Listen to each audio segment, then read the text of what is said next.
دیکھو نا، جب ہم قرآن کو پڑھنے اور سمجھنے نکلتے ہیں تو کہا جاتا ہے کہ قرآن پاک کو سمجھنے کے لیے تفسیر ہوتی ہے۔ تو ایک ہوتا ہے اصول تفسیر، یعنی کن بنیادوں پہ تفسیر کی جائے گی۔ پھر ایک ہوتی ہے تاریخ تفسیر، کہ آج تک کتنی تفاسیر کی گئی ہیں، کس کس رنگ میں کی گئیں، کس کس انداز میں کی گئیں، اشاری ہیں، فقہی ہیں، وہ کلامی ہیں، وہ قرات کے حوالے سے ہیں، وہ احکام شریعت کے حوالے سے ہیں، وہ حدود و تعزیرات کے حوالے سے ہیں۔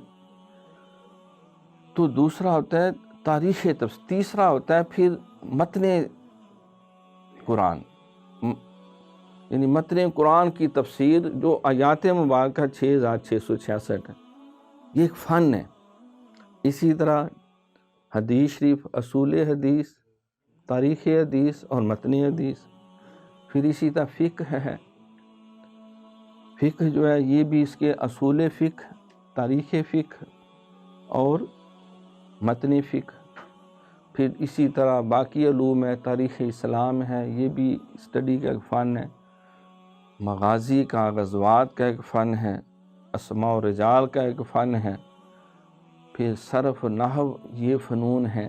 علم کلام ہے، علم منطق ہے، علم ریاضی ہے۔ اعلیٰ حاصل قیاس، قرآن کو، حدیث کو سمجھنے کے لیے جتنے بھی علوم ممد اور معاون ثابت ہوتے ہیں، ان کو اہل جو